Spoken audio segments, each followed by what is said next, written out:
So one of the things that's important to us here at the Central New York Community Foundation is the idea of wealth transfer between generations. We did a study of the net worth here in Central New York that completed in June. We had also done a similar study back in 2011. And what both studies showed, and in this case, the current study showed even more, net worth here in Central New York, and even more of that transferring between generations over the next decade.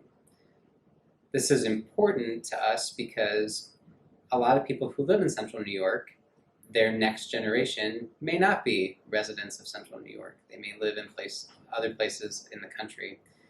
And so for us, it's important to get the message out to Central New Yorkers about how they can support the local nonprofits that they've cared about, that have been a part of their lives as the wealth transitions to their heirs. So we actually created a website and a campaign around this called 5forcny.org. It's the digit 5 and then forcny.org. And that website talks about what it would mean for our community if just 5% of people's estates were left to the nonprofits that they cared about.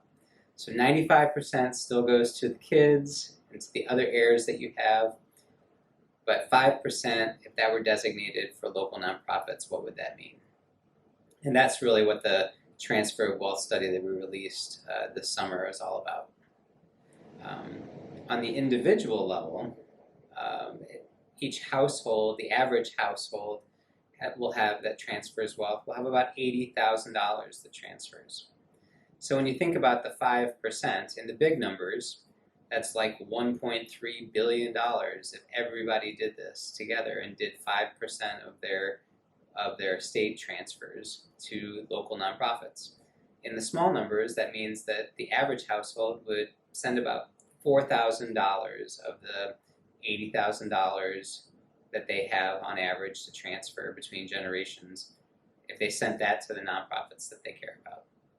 And so it's the aggregate. You can see, $4,000 from each really does add up when you combine it all together and get to that billion-dollar plus number. And that can make a huge difference. So big. The amount of wealth that we have here in Central New York and being able to commit even a small part of that, just 5%, would be really meaningful as the wealth transition from one generation to the next. Well, thank you. Thanks, Ken. Appreciate your time.